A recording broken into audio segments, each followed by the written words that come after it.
L'ignorance en 2025 serait celui qui ne s'informe pas à la bonne source.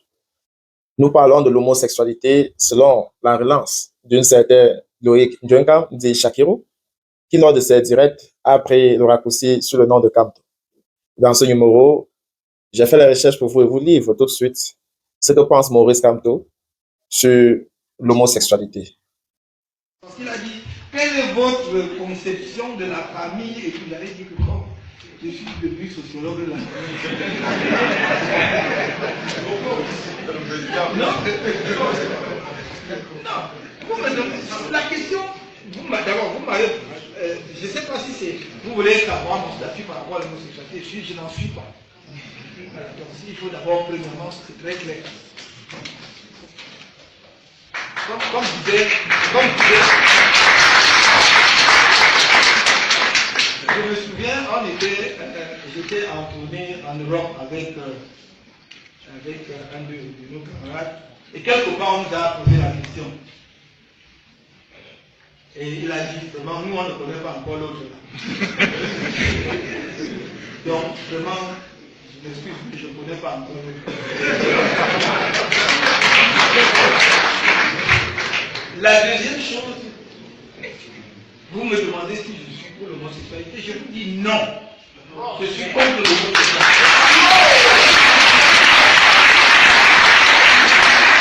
Et je vais vous dire pourquoi. La première raison, c'est interdit par la loi. La deuxième raison, c'est qu'au Cameroun, l'homosexualité est devenue un système d'esclavagisation des enfants. Même à l'université, l'enfant travaille, même pour qu'il soutienne son mémoire, il doit passer. Même pour qu'il soutienne sa thèse, il doit passer. Là où il a mérité, il doit passer. Nous connaissons tout cela. Les étudiants sont là, je ne vous entends rien. Vous me posez même la question, pourquoi vous avez déjà entré mon nom de la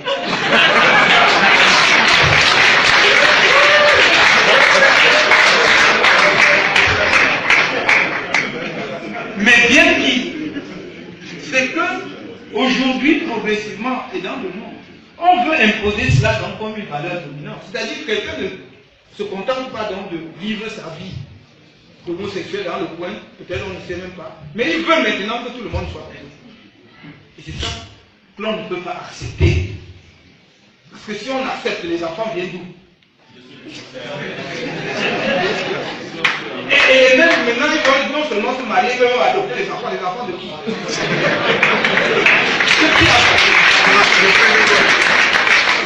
Donc il faut que ce soit clair. Je ne sais pas pourquoi. Comme ici au Cameroun, vraiment mon dos là est bon. Je ne sais même pas comment c'est arrivé. De toute façon, vous m'avez déjà vu où? Donc, vraiment, cette histoire-là, ceux qui vous ont dit ça, c'est eux qui savent, eux qui cherchent. Mais, s'ils veulent ouvrir leurs histoires là, ce soir, moi, ça me passe vraiment. Voilà. Donc, la troisième raison, c'est que c'est un grave problème de valeur. Bien sûr, on peut dire que certaines personnes naissent avec des tendances, tout ceci. Mais le problème au Cameroun, c'est que ce n'est pas comme ça. C'est devenu une modalité pour s'élever dans la société. Donc, vous voyez donc des gens, j'ai même lu, y compris des Camerounais, dit qu'il était d'abord marié, après maintenant il a changé. Donc on ne peut pas nous dire que cette personne-là était naturellement ça. Donc ça devient des choix. Il ne faut donc pas qu'on trompe les Camerounais. Les gens choisissent donc. Mais je vais vous dire une chose. Je lisais récemment, il ne faut pas que nous suivions bêtement des mots.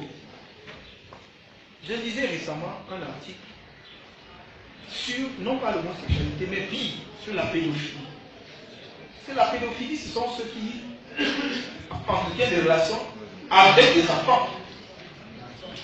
Non, garçons et filles, avec des enfants. Et cet article disait que dans les années 80, en France, il y avait je crois, deux artistes ou deux hommes de culture qui avaient été interpellés pour pédophilie. Et il y a eu tout un mouvement, une levée de bouclier de beaucoup d'intellectuels de l'époque. Je peux citer les noms puisque c'était dans les journaux, puisqu'ils avaient signé une tribune dans le journal Le Monde, des philosophes comme Michel Foucault, Jacques Derrida, Jean-Paul Sartre, et même quelqu'un comme Jacques Lang et tout, qu'ils avaient signé, pour dire que non, vraiment, quel est le problème? Il n'y a pas de limite d'âge, vraiment, pourquoi on veut empêcher aux enfants aussi d'être bien? Que la peine de limiter l'âge dans la sexualité, là, c'est pas bon, il faut laisser l'enfant n'importe. Hein? Oui, des gens, hein, c'est eux qui ont écrit et signé comme ça. Et l'auteur de l'article disait que si c'était aujourd'hui, tous ces gens-là seraient même poursuivis et enfermés, parce qu'aujourd'hui, même dans leur propre société, plus personne ne tolère qu'on touche à un enfant. Oui, donc en 80, jusqu'où les gens voulaient aller, pour dire qu'il n'y a pas de limite, qu'on ne doit pas fixer de limite en matière de sexualité. Et maintenant, la même société constate quand même que c'était une dérive inacceptable. Donc c'est la même chose, même si certains disent que dans notre société, il y avait l'homosexualité, vraiment personne ne savait. Ou en tout cas, c'est les gens qui faisaient ça qui savaient. Mais aujourd'hui, on veut nous imposer ça comme un modèle. C'est ça qui fait problème. Et c'est ça qu'on ne peut pas accepter. Et donc voilà, je crois que c'est disant, si vous sortez de cette salle aujourd'hui en disant que vous ne savez pas ce que j'ai dit sur l'homosexualité, c'est que vous voulez ma tête.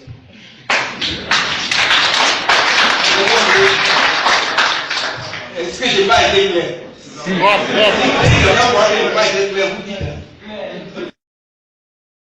Il s'appesantit beaucoup plus sur la pratique au Cameroun et dit pourquoi, si à la sortie de ces 6 minutes d'échange, vous ne vous êtes pas fait une idée de ce que pense Maurice Kamto sur l'homosexualité, c'est que vous avez un problème personnel avec lui. Écoutez,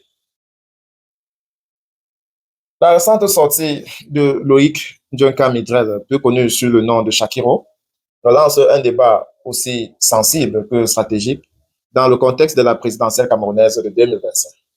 L'homosexualité comme enjeu politique, éthique et identitaire. En affirmant avoir rencontré Maurice Kamto, président du MNC, et en déclarant que ce dernier lui aurait affirmé son soutien à la dépénalisation de l'homosexualité au Cameroun, Shakiro vient toucher un point névralgique du débat public dans un pays où l'article 347 bis du Code pénal criminalise toujours les relations homosexuelles. Une intervention marquée par la confusion et la provocation. Le texte de la déclaration de Shakiro, à la fois décousu, émotionnel et parsemé de répétitions, dénote une prise de parole performative plus que rationnelle, entre invocation personnelle envolée sur l'hétérosexualité et références floues à Michel Foucault ou Jacques Derrida. Shakiro semble vouloir ériger sa propre expérience en manifeste idéologique. Il ou elle, car Shakiro navigue entre identité de genre, projette ainsi la question de l'homosexualité comme grille de lecture de la modernité sociale et politique, en la mettant en tension avec des formes de conservatisme culturel et religieux profondes au Cameroun.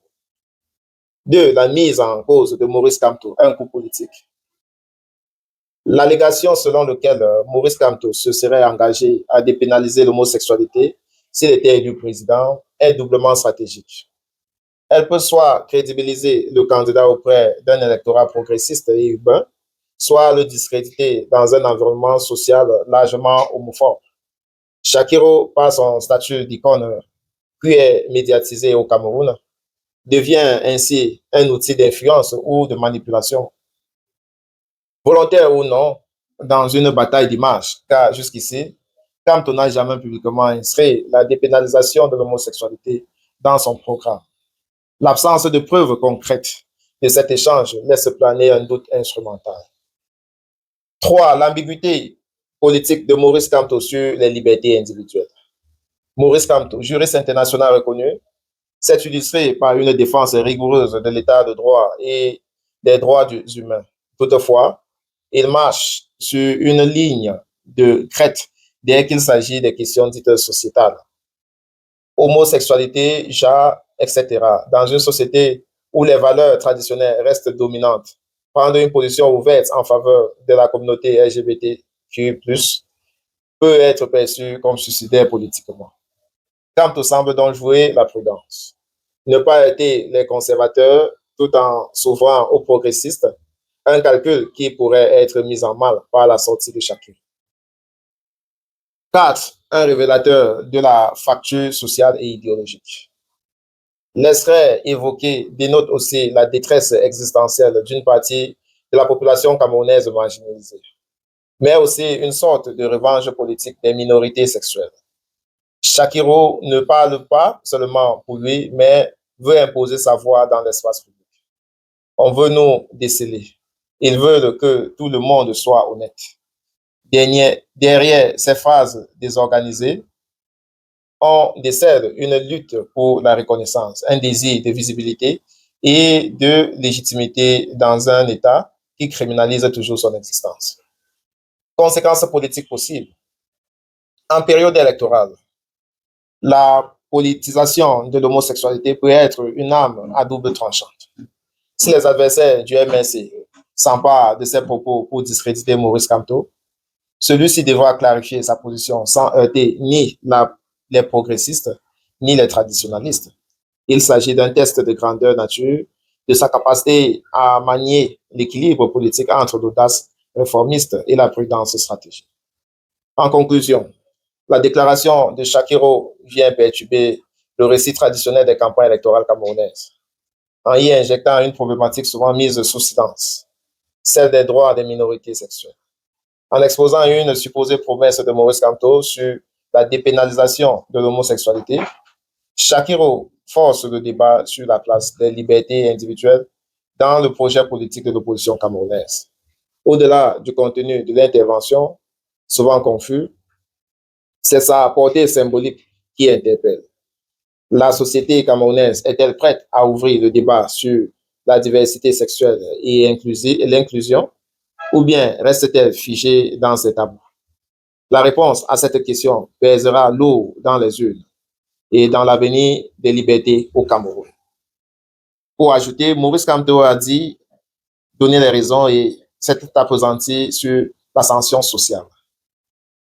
Si aujourd'hui, l'homosexualité n'était pas utilisée pour l'ascension sociale, serait-il favorable à cela?